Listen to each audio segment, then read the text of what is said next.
आज आप सबके दर्शन करते हुए संतों को प्रणाम करने का, दर स्पर्श करने का परम सौभाग्य मिला। पूज्य महाराज जी के चरणों में दास का कोटि कोटि नमन। पूज्य संत जनों के, विप्र जनों के, आप अतिथि जनों के चरणों में दास का कोटि कोटि नमन। सबको जय श्रीमन्नारायण, जय श्री कृष्ण। बहुत सुंदर नेह नीड फाउंडेशन के द्वारा यह जो कार्यक्रम चल रहा है, जिसमें बच्चे, गांव में लड़ाई झगड़ा करने वाले बच्चे, नशा इत्यादि में जाने वाले और अपने जीवन को बर्बाद करने वाले बच्चे आज नेह नीड फाउंडेशन के माध्यम से आज देखिए कितना अच्छा प्रदर्शन कर पा रहे हैं और अपने भविष्य को संवार पा रहे हैं। एक बार सुंदर करतल ध्वनि नेह नीड फाउंडेशन के सभी कार्यकर्ताओं के लिए, जिन्होंने इतना अच्छा विचार मन में ला करके और इतना अच्छा कार्य किया कि आज बच्चे अपने पांव पे खड़े हो सकें और स्वावलंबी बन सकें। हम सबको यही कार्य करना चाहिए। आज बहुत सारे लोग क्या करते हैं गांव में कि कुछ बच्चों को, छोटे छोटे बच्चे होते हैं, उन्हें कुछ भी नहीं पता होता है, कुछ लोग उन्हें शराब पिलाना सिखा देते हैं। पहले फ्री में शराब देंगे एक पैक। कुछ लोग ऐसे होते हैं जो बच्चों को गांजा पीना सिखा देते हैं। गांव में होते हैं कुछ लोग ऐसे खुरापाती दिमाग के, जो पूरे गांव के बच्चों को बिगाड़ने का ठेका लेके रखते हैं। ऐसे लोगों से बच्चों को बचाना चाहिए। और आप सभी को, जो नेह नीड फाउंडेशन कर रहा है, यह कार्य हम सबको करना चाहिए। आप अपने स्तर से करें, जरूरी नहीं है कि 100 बच्चों की सेवा करें। आप लायक हैं तो एक बच्चे की सेवा करें। आपके आसपास कोई एक बच्चा ऐसा हो जो जरूरतमंद हो, उसे आप पढ़ाएं लिखाएं अपने खर्चे से। यदि वो गरीब है और पढ़ने की इच्छा रखता है तो उसकी सेवा करें। यही सेवा है। रामचरितमानस में लिखा है, परहित सरिस धर्म नहीं भाई। सबसे बड़ा हित क्या है?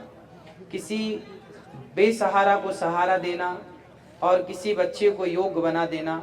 यदि ये बच्चा रास्ता भटक गया, चोरी करने लग गया, आतंक के संरक्षण में चला गया, तो यही बच्चा समाज को बहुत बड़ी क्षति पहुंचा सकता है। यदि ये बच्चा गलत राह पर चला गया तो ये समाज को बहुत बड़ी क्षति पहुंचा सकता है। और यही बच्चा यदि सही राह पर चला गया तो विवेकानंद बन के राष्ट्र का गौरव बढ़ा सकता है, राष्ट्र का नाम कर सकता है। तो यही बच्चा राम बनेगा और यही बच्चा रावण बनेगा। ये परवरिश पर निर्भर करता है कि हमने समाज को परवरिश कैसी दी। यदि आपके गांव में, आपके मोहल्ले में, आपकी सोसाइटी में कोई बच्चा, यदि वो चैन चोरी कर रहा है, मोबाइल चोरी कर रहा है और वो गाली गलौज कर रहा है, किसी बहन बेटी को छेड़ रहा है, तो केवल उस बच्चे की गलती नहीं है, हम सबकी भी गलतियां हैं कि हमने उस बच्चे को पकड़ करके उसे सही गाइड क्यों नहीं किया, उसे मोटिवेट क्यों नहीं किया, सही दिशा में हम क्यों नहीं ले गए। भाई, जो बच्चा गलत है वो तो गलत है ही, लेकिन जो समाज सही है, क्या उसकी जिम्मेदारी नहीं थी कि उस गलत को सही करने की कोशिश करते? इसलिए जब कोई भी बच्चा गलत रास्ते पर चलता है तो केवल वो बच्चा गलत नहीं होता, आसपास के लोग भी गलत होते हैं, जो उसे रोकते नहीं, जो उसे सही गाइड नहीं करते, सही मार्गदर्शन नहीं देते। इसलिए नेह फाउंडेशन के द्वारा जो कार्य चल रहा है, नेह नीड फाउंडेशन के द्वारा, यह बहुत श्रेष्ठ है और हम सबको प्रेरणा लेनी चाहिए। गौरी गोपाल आश्रम वृंदावन में है, जहां पर 150 बच्चे, जो गरीब परिवार के बच्चे हैं, जिनके माँ बाप पढ़ाने में असमर्थ हैं, आज गौरी गोपाल गुरुकुल की स्थापना करके गौरी गोपाल आश्रम में 150 गरीब परिवार के बच्चों का रहना, खाना, पढ़ना, लिखना सब निःशुल्क है। ये दास अनिरुद्ध समाज से भिक्षा मांग मांग करके समाज की इस तरह की सेवा करता है। यदि 150 बच्चों की ये दास अनिरुद्ध सेवा कर सकता है, नेह नीड फाउंडेशन सेवा कर सकता है, तो हम सब कर सकते हैं। हम सब करें, थोड़ा थोड़ा कार्य हम सब करें, क्योंकि एक के करने से भी नहीं होगा। एक कितना भी करेगा क्या कर लेगा, कितना कर पाएगा? हम सबकी जिम्मेदारियां हैं ये। आज समाज में सबसे ज्यादा जरूरत इन्हीं चीजों की है कि हम अपने बच्चों को ठीक ठीक शिक्षाएं दें, क्योंकि शिक्षा में बहुत बड़ी ताकत है। देखिए ना, एक गिल्ली डंडा खेलने वाला एक बच्चा, जिसे चंद्रगुप्त कहते हैं, सामान्य बच्चा था गिल्ली डंडा खेलने वाला, लेकिन उसे जब पकड़ा चाणक्य ने तो सम्राट बना करके बिठा दिया। ये शिक्षा का बल है, ये शिक्षा की ताकत है। शिक्षा के बल पर ही तो चंद्रगुप्त को सम्राट बनाया चाणक्य ने। तो शिक्षा ये है कि सामान्य बच्चे को उठाकर सम्राट बना सकती है, ये शिक्षा है। इसलिए शिक्षा बहुत आवश्यक है। और शिक्षा कैसी? चाणक्य ने एक श्लोक लिखा है, माता शत्रु पिता वैरी ये न बालो न पाठिता न शोभते सभा मध्य हंस मध्य बको यथा। वह माता पिता सबसे बड़े दुश्मन हैं जो माता पिता अपने बच्चों को पढ़ाते लिखाते नहीं हैं। अब आप कहेंगे हमारा बच्चा तो बहुत बड़े इंग्लिश मीडियम में पढ़ रहा है, हमारा बच्चा तो पढ़ रहा है। आपका बच्चा इंग्लिश मीडियम में पढ़ रहा है, लेकिन याद रखना कि वो बच्चा जब पढ़ लिख कर घर आएगा तो तुम्हें अर्थात माँ बाप का वो सम्मान नहीं करेगा। आज पढ़े लिखे बच्चे हैं तो कहाँ माँ बाप को सम्मान कर रहे हैं? आजकल के बच्चे माँ बाप को प्रणाम करना भी भूल गए, घुटनों को छूते हैं, पांव चरण छूना भूल गए। आपने पढ़ाया तो है, इंग्लिश में बात करता है आपका बच्चा, बहुत फ्रैंकली है, लेकिन बड़ों का सम्मान करना भूल गया। आपने पढ़ाया है, क्या पढ़ा दिया? आपने वो पढ़ाया है जिस पढ़ाई से बच्चों के अंदर शिक्षा तो है बट संस्कार नहीं है। हमें माता शत्रु पिता वैरी, वह माता शत्रु है, वह पिता दुश्मन है बच्चे का जो अपने बच्चों को संस्कार नहीं देते। आप अपने आप से पूछिए, मैं आपसे, आप लोग बच्चों से क्या कहते हैं? बच्चा खूब नंबर लाना, तुम्हें नौकरी करना है, नौकरी करना है। आज हमारे देश ने अपने बच्चों के दिमाग में इतनी बड़ी गंदगी घुसा दी कि बेटा तुम्हें नौकरी करना है, नौकरी करना है। मैं सवाल करता हूं हर माँ बाप से कि बताइए, नौकर बड़ा होता है कि मालिक बड़ा होता है? जोर से, मालिक। लेकिन आज भारत का माँ बाप क्या बच्चे को बना रहा है? बेटा नौकर, बेटा नौकरी करना, नौकरी करना।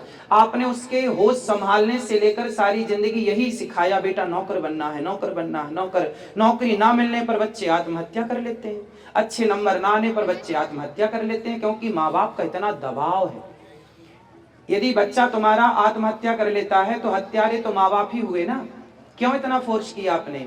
आपने नौकर बनने के लिए जितना बच्चों को फोर्स किया है, इतना मालिक बनने के लिए फोर्स किया होता तो आपके बच्चे मालिक बनते। चाणक्य ने चंद्रगुप्त को नौकर नहीं बनाया, चाणक्य ने चंद्रगुप्त को मालिक बनाया है। अरे इतना पढ़ा रहे हो तो नौकर बनाने के लिए? अरे ऐसा बच्चों को गाइड करो, बेटा नौकरी करने वाला नहीं बनना, नौकरियां देने वाला बनो। आप 10 लोगों को नौकरियां दो, 20 लोगों को नौकरियां दो।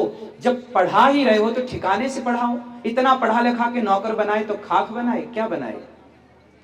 आग लगे तुम्हारी ऐसी पढ़ाई में जो नौकर बनाती हो। हमारी पढ़ाई तो सम्राट बनाती थी, हमारे भारत की पढ़ाई। राम पढ़े तो सम्राट बने, कृष्ण पढ़े तो राजा बने, सम्राट बने। फिर तुम्हारे पढ़े क्या बन रहे हैं? नौकर। इसलिए ये दिमाग से निकाल दो बच्चों को। देखिए, नौकरी करना ठीक है, कर लो, चौथा पांचवा ऑप्शन रखो नौकरी को। नहीं बिजनेस चल पाया, नहीं कर पाए, भाई ट्राई तो करो। सरकार भी कह रही है लघु उद्योग डालो, छोटे छोटे बिजनेस कर लो, काम कर लो, है ना। जब आपकी बिजनेस ना सफल हो, ना चले, ना सफल हो पाओ तो आखिरी में नौकरी ठीक है, क्या करो। लेकिन आपने पहले नंबर पर नौकरी को रखा है, पहले नौकर ही बनना है आपको। टाटा बिरला अडानी अंबानी भी सोचा होता कि चलो जी नौकरी करते हैं तो तुम्हारी तरह होते भी कहीं नौकर, लेकिन उन्होंने नौकर बनने का नहीं सोचा, उन्होंने मालिक बनने का सोचा। तो संसार का हर पढ़ा लिखा व्यक्ति आज टाटा बिरला के घर नौकर है। पढ़ा लिखा व्यक्ति नौकर बनने को तैयार है। आपकी ताकत है, आप में दम है तो बनाओ ना नौकर पढ़े लिखे को। आप अपने घर में रख लो नौकर। जितने बड़े बड़े पढ़े लिखे लोग हैं आपके घर में 50,000 में आ जाएंगे, 1 लाख में आ जाएंगे। आपकी ताकत तो हो, क्षमता तो हो, लेकिन आपने सोच ही कुएं के मेंढक वाली बना रखी, छोटी सी सोच। बस 25,000 की नौकरी मिल जाए, 1 लाख की नौकरी मिल जाए। बिजनेस क्यों नहीं करना भाई? दिमाग लगता है उसके लिए। इसलिए बच्चों को बचपन से नौकर बनाने के लिए तैयार ही मत करो। मैं गौरी गोपाल में 150 बच्चों की सेवा कर रहा हूं। मैंने बच्चों से कभी नहीं कहा कि तुम्हें नौकर बनना है। मैं कहूंगा 1 लाख की नौकरी भी आए तो लात मारना है बेटा, तुम्हें लाखों के नौकर रखने हैं, तुम्हें नौकर नहीं बनना है। मेरी पढ़ाई का मतलब क्या हुआ? मैं तुम्हें नौकर बनाने की थोड़ी पढ़ा रहा हूं। मालिक बनो बेटा, नौकरियां देने वाले बनो। कब तक ये नौकर बनोगे? और नौकर जहां ज्यादा होते हैं ना वो देश गरीब होता है, जहां मालिक ज्यादा होते हैं वो देश अमीर होता है। यदि देश को अमीर बनाना है तो मालिक बनो, और देश को गरीब रखना है तो नौकर बने रहो। फिर तो कौन कौन देश से प्यार करता है? भारत माता की। नौकर बनोगे कि मालिक? हाँ, नौकरियां देने वाले बनो, नौकरियां लेने वाले नहीं। चलिए, आप सब सुखी और स्वस्थ रहें। कहना तो बहुत कुछ है पर अभी इतने से संतोष करिए। पहले इतना कर लीजिए, फिर आगे का पाठ बताएंगे, ठीक है।